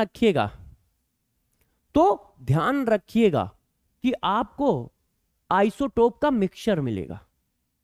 जिस फॉर्म को आप प्योर कहते हो ना, उसमें आइसोटोप का मिक्सचर होता है। तो यदि 1 ग्राम हाइड्रोजन लोगे तो आइसोटोप का मिक्सचर मिलेगा। इसी वजह से आप बुक में हाइड्रोजन का मास ये लिखा मिलता है। आप देखना बुक में हाइड्रोजन का एटॉमिक मास ये लिखा है, ना तो 1.08 इसका है, ना 1.08 इसका है, ना 1.08 इसका है। तो फिर ये किसका है? एक्चुअल में ये एवरेज एटॉमिक मास लिखा है, इनका एवरेज। सभी आइसोटोप का एवरेज जो होता है वो एवरेज एटॉमिक मास होता है। एवरेज एटॉमिक मास क्या होता है? Average atomic mass of all isotopes of atom, सभी एटम के एटॉमिक मास का एवरेज। अब एवरेज कैसे निकाला जाता है? तो देखो यार, एवरेज कैसे निकाला जाता है, गौर सुनो, गौर से देखिए। एवरेज निकालना सिखाता हूं। कोई एटम ए है, इसके इतने आइसोटोप हैं, A1 आइसोटोप है, और उसके मोल कितने हैं? N1 मोल है। A2 आइसोटोप है, इसके मोल कितने हैं? N2 मोल है। A3 आइसोटोप है, मोल कितने हैं? N3 है। A4 आइसोटोप है, मोल कितने हैं? N4 है। सो ऑन, इधर भी सो ऑन। तो इसका एवरेज कैसे निकलेगा? तो मैथ में कैसे निकालोगे एवरेज? एवरेज इक्वल टू आएगा summation AI XI divided by XI, और ये भी क्या? समेसन। देखो इसको x1 x2 कर देता हूं, क्योंकि डरिएगा नहीं, मेरी बात को बस सुनते रहिए, 2 मिनट बाद आपको सब पता चल जाएगा। वेयर कौन कौन क्या क्या है, गौर से ध्यान दीजिएगा। हाँ, नहीं बेटा, ये रिया जो आप बता रहे हो ना, वो तब होगा A1 plus A2 plus A3 plus A4 divided by 4 तब होगा जब सबके एक एक एटम हो। मान लो पहले आइसोटोप के 1 लाख एटम है, दूसरे आइसोटोप के 2 लाख एटम है, तीसरे आइसोटोप के 2.5 लाख एटम है, चौथे आइसोटोप के 5 लाख एटम है। तो एवरेज कैसे निकलेगा? तब तो उनके एटम के नंबर का भी मल्टीप्लाई करना पड़ेगा ना। तो देखो वेयर AI क्या है? Atomic mass of isotopes. अब सब लोग XI को गौर से सुने, ये क्या क्या हो सकता है? ये हो सकता है मास परसेंटेज, ये हो सकता है मोल परसेंटेज या मोल। XI की जगह क्या क्या हो सकता है, गौर सुनो। मास परसेंटेज है तो भी XI की जगह जाएगा, मोल है तो भी XI की जगह जाएगा, मोल परसेंटेज है तो भी XI की जगह जाएगा। यदि नंबर ऑफ आइसोटोप्स हैं तो भी XI की जगह रखोगे, ठीक है। मास रेशियो है तो भी XI की जगह रखोगे, मोल रेशियो है तो भी XI की जगह रखोगे। ये सब कुछ XI की जगह रखना है। ये क्या है? Of isotopes. Mass percentage isotope का दिया है तो भी XI की जगह जाएगा, मोल परसेंटेज ऑफ आइसोटोप दिया है तो भी XI की जगह रखोगे, मोल ऑफ आइसोटोप दिया है तो भी XI की जगह रखोगे, मोल का रेशियो दिया है तो भी XI की जगह रखोगे। जाके सब कुछ XI की जगह रखना है। और ये फार्मूला कैसा हो जाएगा? आप सभी बच्चे इसको खोल के जानते हो ना, आप लोग तो मैथ्स के हो, तो आपको थोड़ी दिक्कत है। आपको तो इसको ओपन करना आता है। कैसे ओपन करते हैं? समेसन लगा है, इसको कैसे ओपन करेंगे? यदि 2 आइसोटोप है तो A1 X1 A2 X2 divided by X1 plus X2, और 3 आइसोटोप हैं तो एक एक और बढ़ा लोगे, ठीक है ना। गौर से ध्यान दीजिएगा। एक कह रहा सर जेई के रिसेंट ईयर के PYQ कराइए। बेटा बिल्कुल कराएंगे, मगर वहां तक पहुंचने तो दो। कल आपको मोल के PYQ कराए थे, है ना। अब मोल पढ़ा दिया तो मोल के सारे पीवाईक्यू करा दिए। एटॉमिक मास मॉलिक्यूलर मास पढ़ा देंगे तो एटॉमिक मास मॉलिक्यूलर मास के सारे पीवाईक्यू करा देंगे। जब कंसंट्रेशन पढ़ा देंगे तो कंसंट्रेशन के सारे पीवाईक्यू करा देंगे। जैसे टॉपिक सब टॉपिक खत्म होगा वैसे ही उसके सारे पीवाईक्यू करा देंगे। मगर प्रभु कुछ पढ़ाने दोगे तब पीवाईक्यू होंगे ना। हो सकता है तुम्हें ये बात आती हो, और हो सकता है क्या मोस्ट ऑफ द स्टूडेंट को ये बात आती है। मगर यदि हम ये मान के चलने लगे कि तुम्हें कुछ आता है तो फिर तुम पकड़ नहीं पाओगे हमें, तो फिर सब गड़बड़ हो जाएगा। हम तो जीरो से हीरो की ओर जा रहे हैं, अपना अपना सेलेक्ट करते जाओ। मैंने पहले दिन एक पोस्ट दिखाया था, हमें जो आता है वो हम कर लेंगे, हमें जो नहीं आता है वो हम सीख लेंगे। वो किस लिए दिखाया गया था? इसीलिए दिखाया गया था कि भैया यदि ये चीज आपको आती है तो जब मैं क्वेश्चन दूं तो आप करते चले जाना। एक तरह का आपका रिवीजन चल रहा है। और जिसको जो चीज नहीं आती है वो सीखता चला जाए, वो सीखता चला जाए। ठीक है, अब जरा देखो यार बच्चों, ये आ गया। अब मैं एक आपको एग्जांपल देके बताता हूं जैसे आप इस बात को कर पाए। जैसे देखो हमारे पास एक क्वेश्चन है, ध्यान दीजिएगा। मैंने कहा एक एटम ए है, ए एटम के दो आइसोटोप है, दो आइसोटोप्स है। एक है 5A9 और एक है 7A11। अब देखो कितनी तरह से इसका क्वेश्चन पूछा जा सकता है। पहले पार्ट नंबर 1 वो कह रहा है आइसोटोप ए के मास परसेंटेज 25% है और आइसोटोप बी का मास परसेंटेज 75% है, तो एवरेज एटॉमिक वेट बताओ। तो आप कैसे लगा दोगे? मैं आपको फार्मूला लगाना सिखा रहा हूं।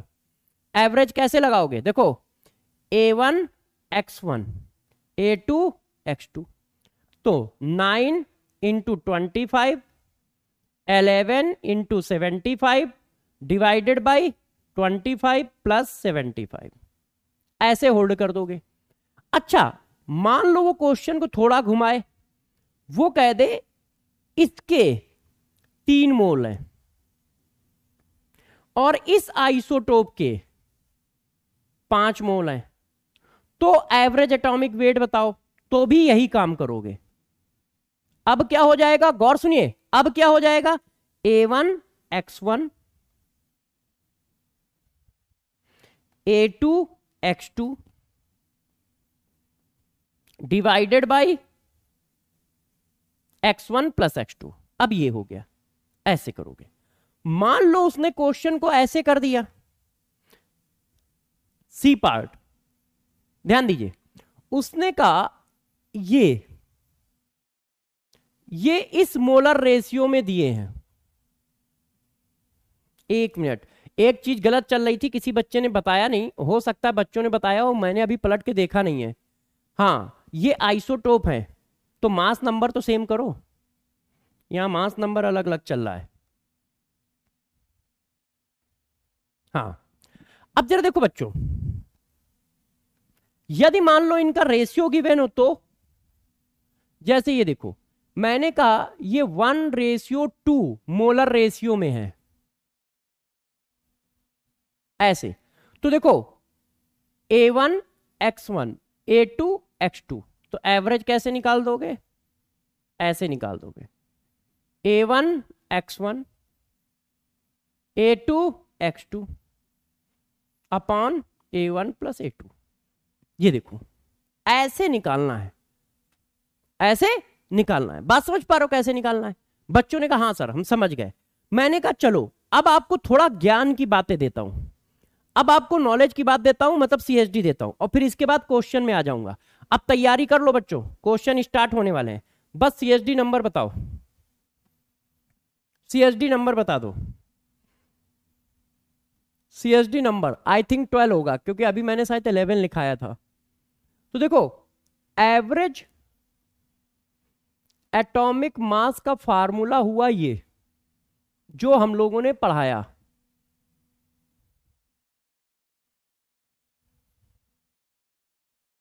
ये। अब इसको खोलना चाहो तो इस तरह से खोल सकते हो, ओपन कर दिया हमने।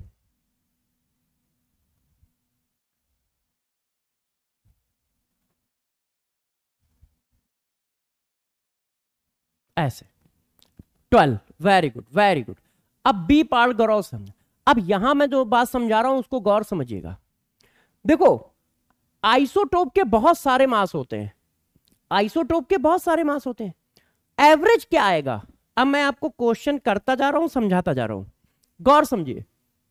जैसे हमारे पास क्लोरीन है, तो हम सब जानते हैं कि क्लोरीन के दो आइसोटोप है, एक 17Cl35 और एक 17Cl37।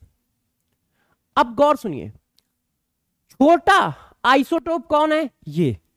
ये मिनिमम है और ये वैल्यू मैक्सिमम है, सबसे बड़ी ये है। और जो एवरेज होगा वो इनके बीच में ही आएगा, हमेशा ध्यान रखना। एवरेज जो होगा minimum atomic mass of isotope और maximum atomic mass of isotope के कहीं बीच में लाई कर रहा होगा, इसी रेंज में लाई कर रहा होगा। फॉर एग्जांपल मेरे पास 50 रुपए, आपके पास 75 रुपए, मेरे पास 50 रुपए, आपके पास 75 नहीं 80 रुपए कर देते हैं, जैसे एक होल नंबर आए। मेरे पास 50 रुपए, आपके पास 75 रुपए। एवरेज क्या आएगा? जो कुछ भी एवरेज आएगा वो 50 से ज्यादा होगा और 80 से कम होगा। एवरेज ऑलवेज मिनिमम वैल्यू से बड़ा आता है और मैक्सिमम वैल्यू से छोटा आता है, उन्हीं के बीच में कहीं आता है। तो पहला पॉइंट ये है, ये याद रखिएगा। इससे क्या होगा? इससे हो सकता है बिना पेन चलाए आपका क्वेश्चन हो जाए। एवरेज जो होगा मिनिमम आइसोटोप के एटॉमिक मास से ज्यादा होगा और मैक्सिमम आइसोटोप के एटॉमिक मास से कम होगा। एवरेज मिनिमम आइसोटोप के एटॉमिक मास से ज्यादा होगा और मैक्सिमम आइसोटोप के एटॉमिक मास से कम होगा। ये मैंने मैथमेटिकल ट्रिक लगा दी है, ये मैथमेटिकल कॉन्सेप्ट है। इससे क्या होगा? इससे हो सकता है तुम्हें पेन ही ना चलाना पड़े, क्वेश्चन का आंसर आ जाए।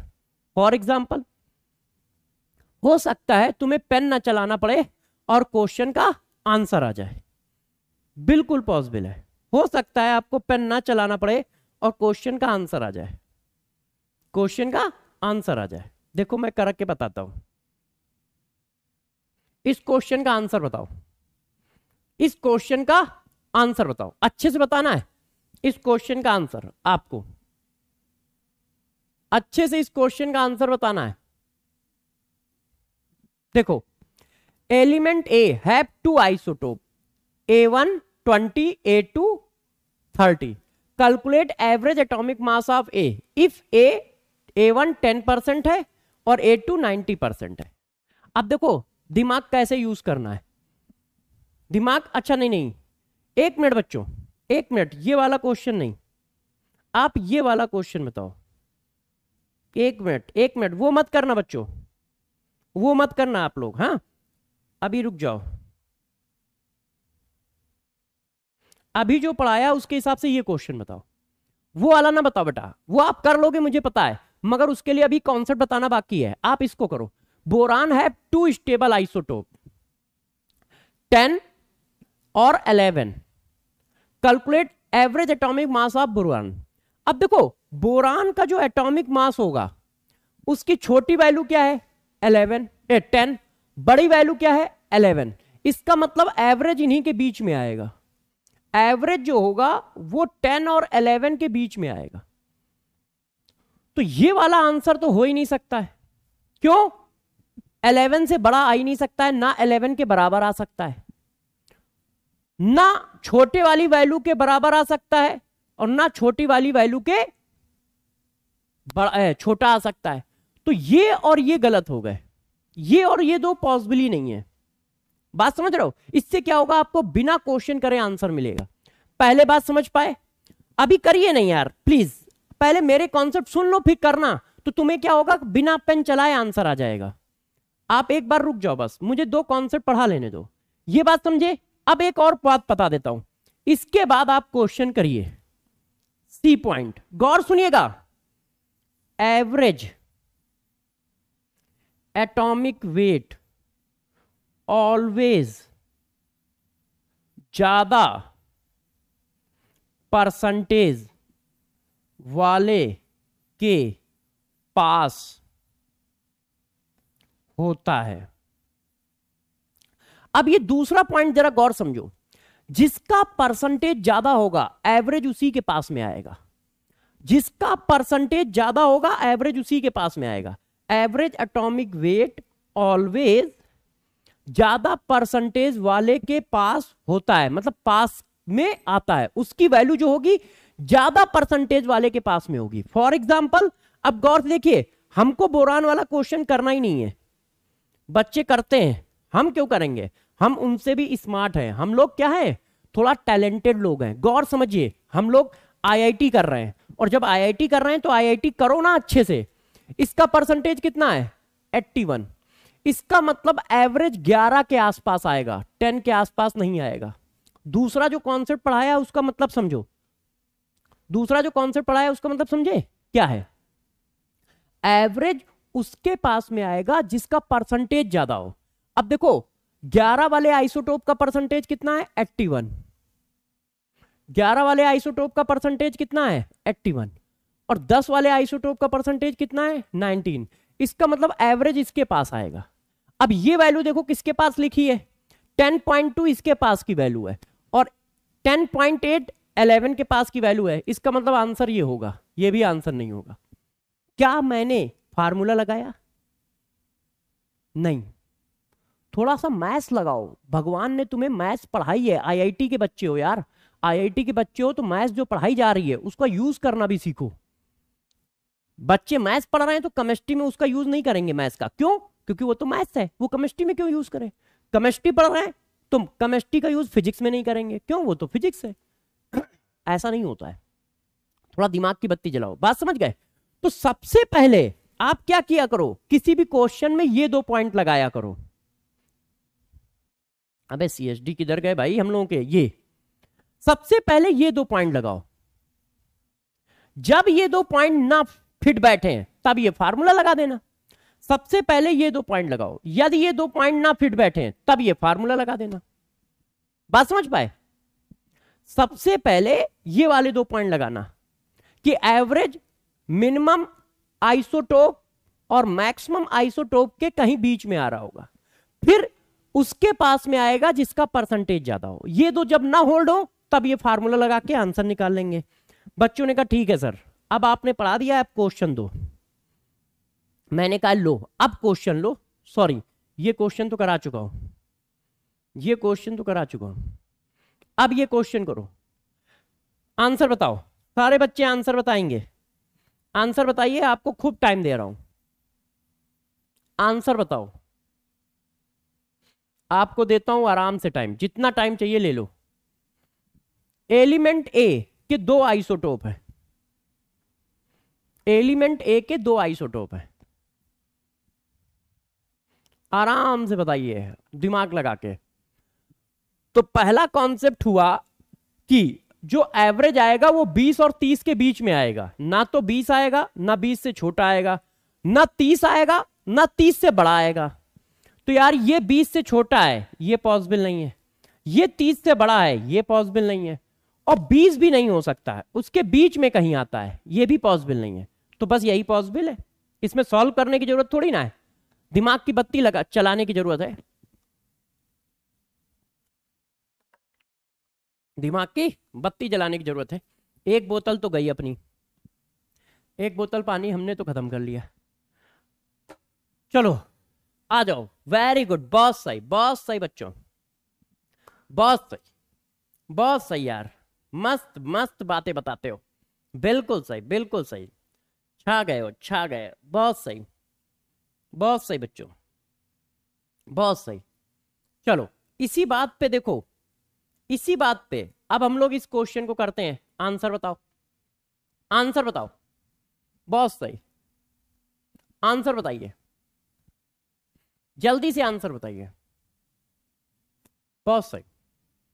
हाइड्रोजन है 3 आइसोटोप, कैलकुलेट एवरेज एटॉमिक मास, कर लेंगे। अब देखो सबसे पहली बात, हमारा आंसर 1 और 3 के बीच में आना चाहिए, क्योंकि सबसे छोटी वैल्यू 1 है और सबसे बड़ी वैल्यू 3 है, तो 1 और 3 के बीच में आना चाहिए। सारे आंसर 1 और 3 के बीच में दिए, सारे आंसर 1 और 3 के बीच में दिए।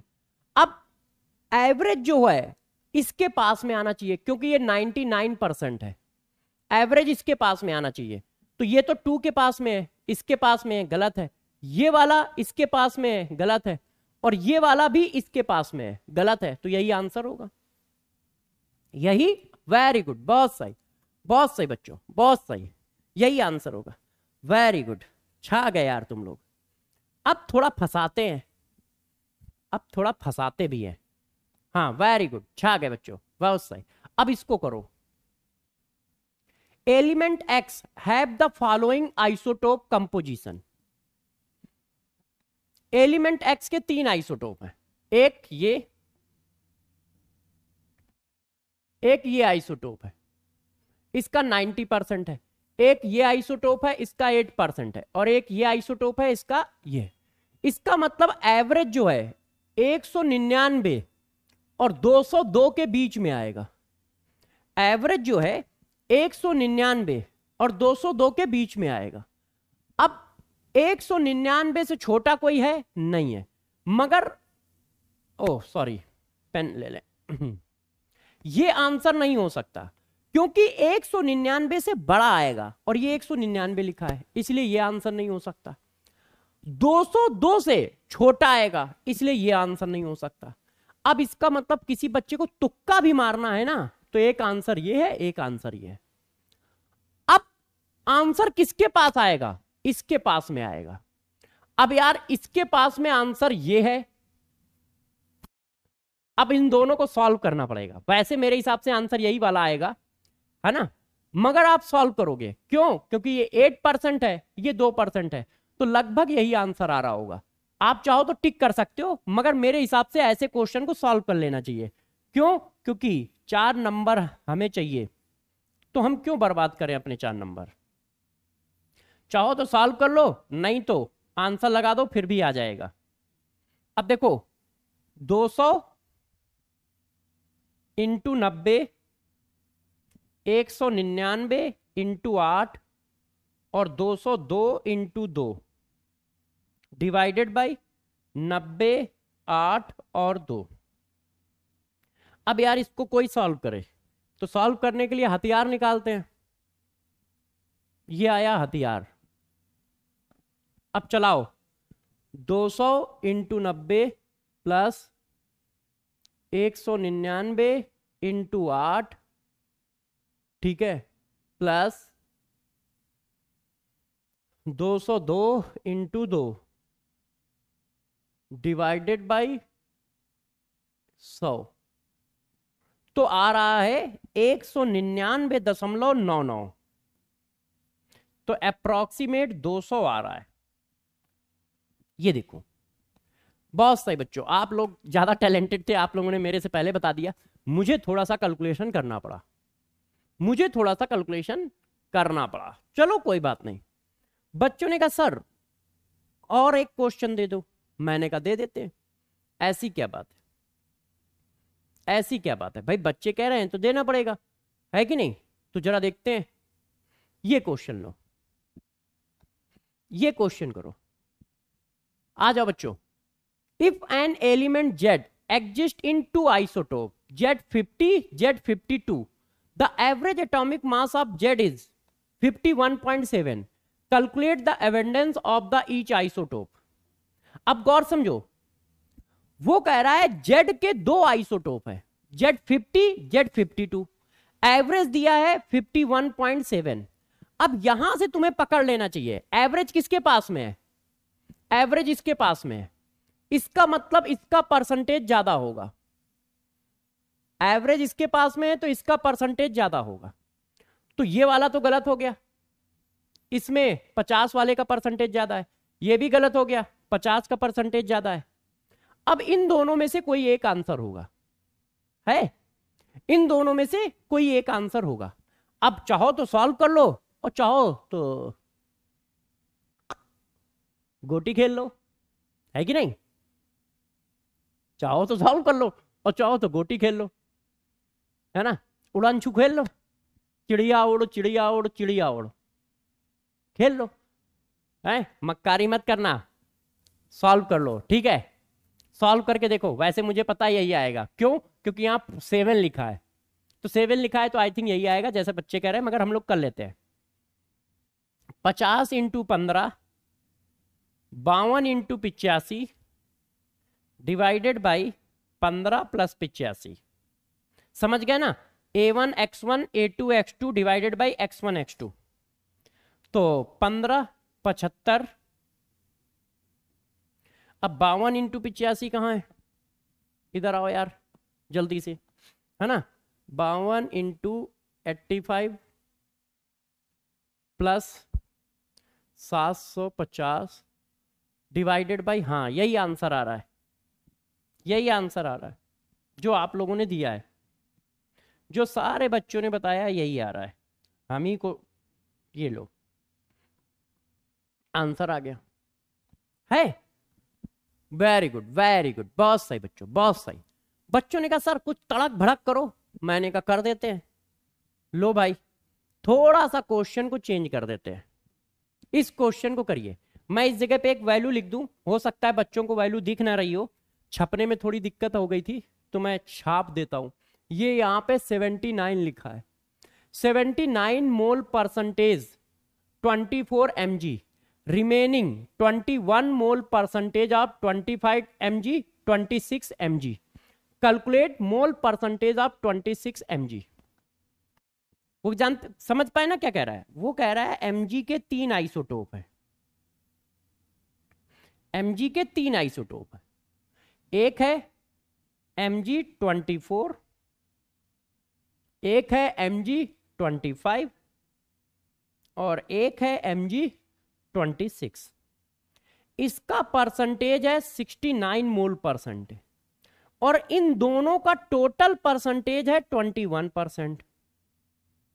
तो वो कह रहा है इसका परसेंटेज कितना है ये बताओ। ये क्वेश्चन है, क्वेश्चन समझ पाए? इसका परसेंटेज कितना है ये बताओ। मगर यार एवरेज नहीं दिया है, एवरेज देना चाहिए ना, है कि नहीं? अभी मत करना, तुमसे होएगा नहीं, एवरेज देना चाहिए। मैं इसका एवरेज देखता हूं। इसका मतलब इसने गलत क्वेश्चन टाइप कर दिया है, मैंने इसको सही क्वेश्चन दिया था। आप लोग परेशान ना हो, एवरेज बता देता हूं कि एवरेज क्या था, है ना? वो टाइप करने में कभी कभी मिस्टेक हो जाती है, ऐसी कोई दिक्कत की बात नहीं है। मैं देख के बता देता हूँ एवरेज कितना था। हाँ, इफ एवरेज एटॉमिक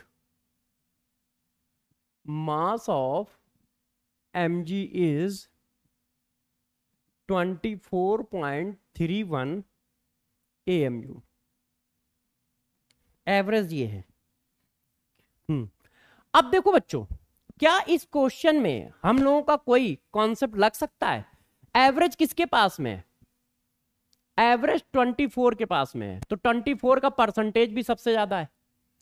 अब इस क्वेश्चन को कैसे करोगे? ये हो गया हमारा x1 और यदि ये हो गया x2, तो ये कितना हुआ? 21 माइनस x2। अब लगा लो a1 x1 a2 x2 plus a3 x3 कितना है? 21 minus x2 divided by a1 a x1 x2 x3 बराबर एवरेज 24.31। बात समझ पाए कैसे किया? अरे भाई बात समझ गए ना बच्चों? ये a1 हुआ, ये x1 हुआ, ये a2 हुआ, ये x2 हुआ, ये a3 हुआ, ये x3 हुआ। क्यों? टोटल कितना था? 21%। तो 21% में ये यदि x2 है तो ये कितना होगा? 21 माइनस x2। अब इसको सॉल्व करो, तो ये तो कट गया। तो सॉल्व करके बताओ भाई बच्चों, आंसर कितना आ रहा है? कोई बता रहा है कि मैं ही बताऊं? देखो 24 into 69 1896 plus 25x2 plus minus 26x2 plus 26 into 21 546। नीचे कितना आ गया? नीचे बच्चों कितना आ गया? 100, है ना? तो ये आ गया 2431। अब 2431 माइनस 1896 प्लस 526 2442। इनको जोड़कर इधर ले आया और ये हो गया -x2। तो ये कितना आया? -11 और ये आया -x2। तो x2 की वैल्यू आ गई 11। तो यदि ये 11% है तो ये कितना होगा? 10% होगा। तो 10% आंसर आ रहा है ए। वेरी गुड बच्चों, वेरी गुड, वेरी गुड बच्चों, वेरी गुड। x2 की वैल्यू 11 निकल रही है। ये देखो, तो एवरेज एटॉमिक मास के क्वेश्चन ऐसे आते हैं। एवरेज एटॉमिक मास के क्वेश्चन ऐसे आते हैं। ये देखो, मैंने 8-10 क्वेश्चन आपको करा दिए। तो जब भी एवरेज एटॉमिक मास आए तो सबसे पहले मेरे दोस्तों आप किस बात को पकड़ोगे? बात समझ पाए? आप ये कॉन्सेप्ट याद रखो। इतनी देर से जो एवरेज एटॉमिक मास पढ़ाया है उसमें बस आपको ये बात याद रखनी है। सारा कॉन्सेप्ट इसमें लिख दिया है, सारा कॉन्सेप्ट इसमें लिख दिया है। ठीक है?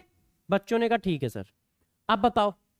तो मैंने कहा अब डिस्कस करते हैं, अब डिस्कस करते हैं मॉलिक्यूलर मास क्या होता है। मॉलिक्यूलर मास, अब इस पर डिस्कशन करते हैं। गौर से बताइएगा। देखो, यदि हम ये क्वेश्चन दे, वैसे ये क्वेश्चन हम पीछे दे चुके हैं, calculate mass of 1 mole of carbon dioxide gas, तो क्या निकालोगे? बताओ बच्चों, कैसे निकालोगे? आप लिखोगे mole equal to mass divided by molecular weight. ऐसे ही तो लिखोगे। मास की वैल्यू क्या आएगी? Mole into molecular weight. Mole की वैल्यू आपने 1 डाल दी तो मास आ गया मॉलिक्यूलर वेट इन ग्राम। इसका मतलब 1 मोल का मास, वेरी गुड, मॉलिक्यूलर वेट इन ग्राम के बराबर होता है। ये बात मैं डायरेक्ट भी लिख सकता था, ये बात मैं डायरेक्ट भी लिख सकता था, क्योंकि मुझे पता है मैं कई बार ये बात पढ़ा भी चुका हूं। मगर मैंने कहा कर देते हैं, 2 सेकंड लगेंगे। तो अब आप ये दिमाग में बैठा लो कि 1 मोल का मास कितना होता है? मॉलिक्यूलर वेट इन ग्राम के बराबर होता है। ये देखो, तो 2 मोल का मास कितना होगा? तो दोनों तरफ 2 का मल्टीप्लाई हो गया। ये देखो, आधा मोल का मास कितना होगा? तो दोनों तरफ हाफ से डिवाइड हो गया।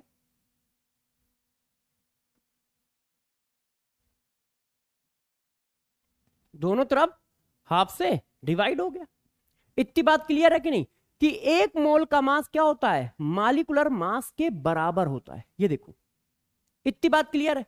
तो एक बात आप अपने दिमाग में बैठा लीजिए सब लोग, कि 1 मोल का मास मॉलिक्यूलर मास के बराबर होता है।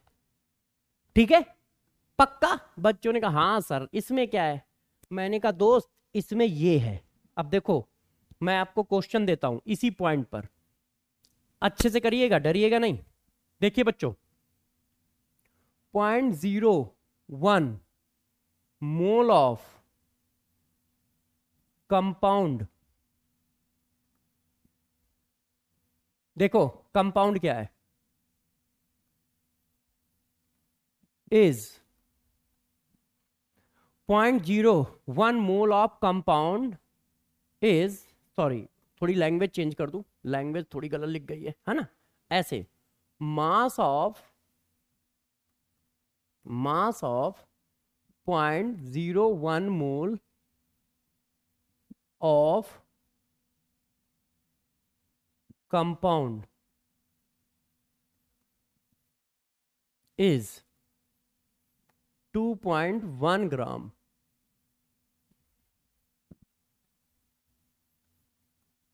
Calculate atomic weight of atom x. Option है 35.5, ऑप्शन है 17, ऑप्शन है 19.3, ऑप्शन है नन ऑफ दीज। अब जरा देखो, हमको लग रहा है इस क्वेश्चन को कैसे करें, हमें लग रहा है इस क्वेश्चन को कैसे करें। आप क्या करोगे, दिमाग की बत्ती जलाओगे। तो बच्चों ने कहा सर बत्ती कैसे जलाएंगे। हमने कहा जरा बताओ, एक मोल का मास क्या होता है, मॉलिक्यूलर मास के बराबर। यदि हमें मॉलिक्यूलर मास मिल जाए तो हम लिख सकते हैं ना कि मॉलिक्यूलर मास क्या होता है, एटॉमिक मास का सम।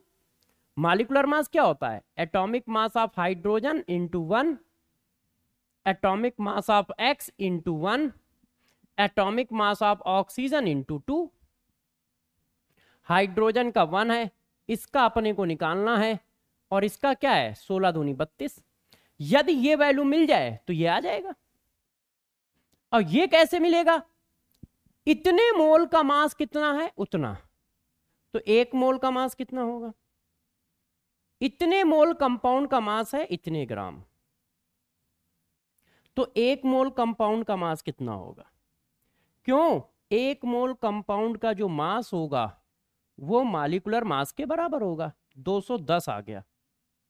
इसका मतलब मॉलिक्यूलर मास ऑफ कंपाउंड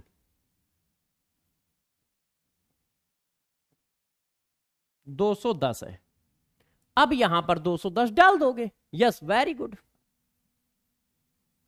वही, तो ये वैल्यू कितनी आ गई, 210 माइनस 33, तो इसमें से 30 हटा दो तो 180, 3 और कम कर दो 177, ये आ गया।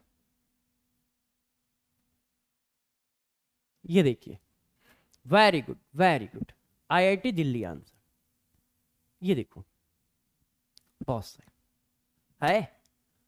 तो यार इस तरह के छोटे क्वेश्चन, इस तरह के टेक्निकल क्वेश्चन खूब बनेंगे, इसके इस तरह के टेक्निकल क्वेश्चन खूब बनेंगे।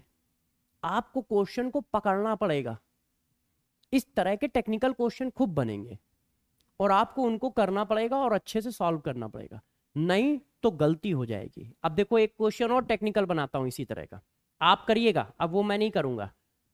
तो ये जो बात है ये सस्ती बात नहीं है कि आप इसको हवा में उड़ा दो, ये एक बढ़िया बात है, ये क्वेश्चनों में फ्रीक्वेंटली यूज होगी कि एक मोल का मास मॉलिक्यूलर मास के बराबर होता है, फ्रीक्वेंटली यूज होगी। अच्छा, एक बच्चा कह रहा है सर आपने 33 क्यों माइनस किया, इसको नहीं जोड़ोगे, 32 और एक 33, तो 33 उधर जाएगा ना यार, ये 32 है और ये एक 33, 33 उधर जाके माइनस करेंगे, है ना, 33 उधर जाके माइनस करेंगे हम लोग। बच्चों ने कहा ठीक है सर। और एक क्वेश्चन, मैंने कहा इस क्वेश्चन का आंसर आप निकालोगे, मैं नहीं, अच्छे से करिएगा बच्चों, अच्छे से करना है, ठीक है। 5.6 लीटर 5.6 लीटर गैस ए contains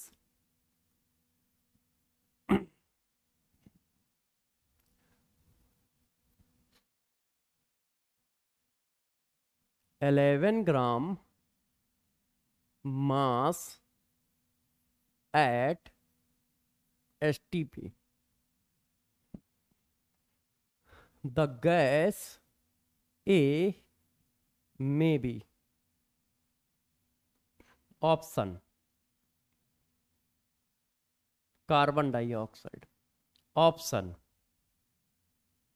अच्छे से बताना बच्चों, गलत नहीं होना चाहिए, देख लो आप लोग।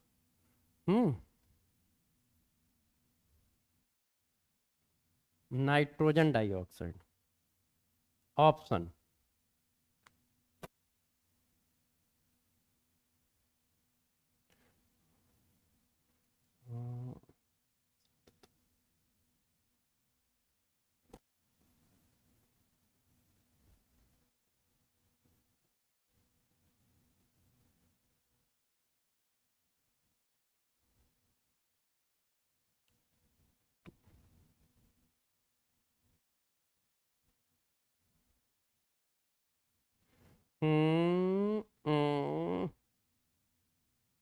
बताओ बच्चों,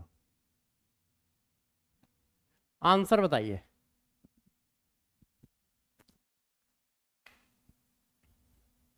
गैस एक क्या हो सकती है, क्या हम बता सकते हैं या बता ही नहीं सकते कि आंसर क्या होगा?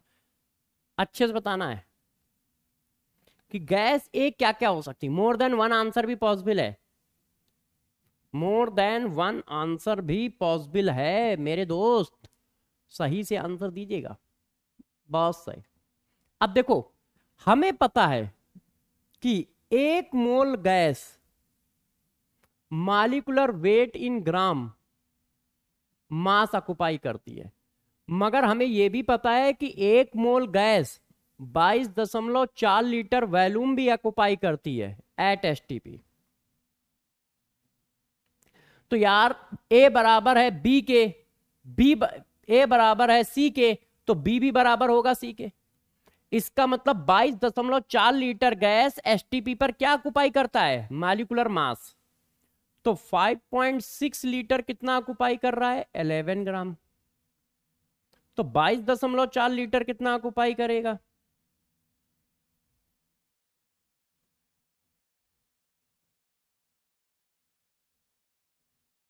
44 ग्राम ऑक्युपाई करेगा। करेगा कि नहीं करेगा, बिल्कुल करेगा। तो 44 ग्राम क्या आया, वो आया मॉलिक्यूलर वेट ऑफ गैस ए आया। अब आप देख लो कि मॉलिक्यूलर वेट 44 किसका किसका आ रहा है, कार्बन 6 प्लस 16 दूनी 32, सॉरी 6 नहीं 12 प्लस 16 दूनी 32, 44। एक आंसर तो ये हो गया। 14 प्लस 16 दूनी 32, तो ये हो गया जाके 46, तो ये आंसर नहीं हुआ। 14 दूनी 28 प्लस 16 44, एक आंसर ये हो गया। 32 प्लस 32 64, ये भी नहीं हुआ।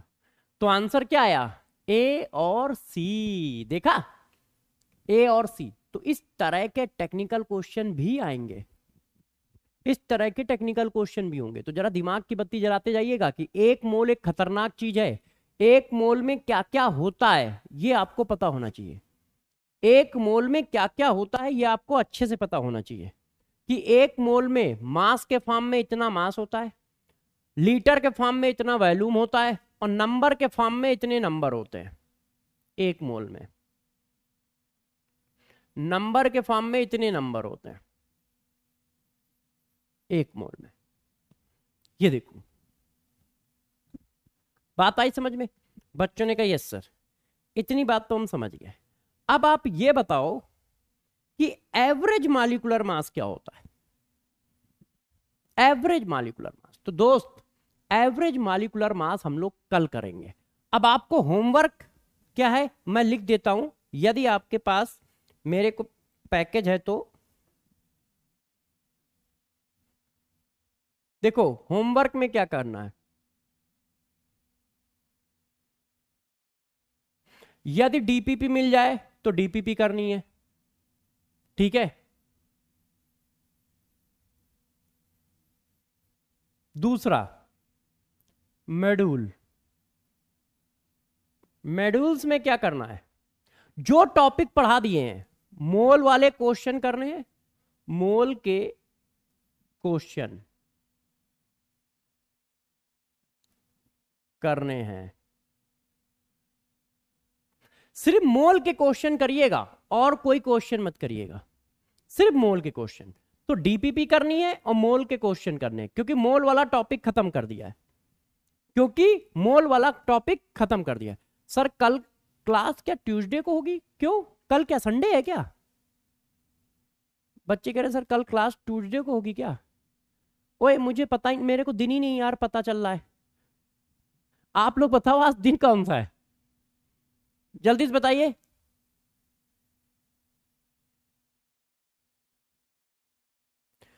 आज डे क्या है?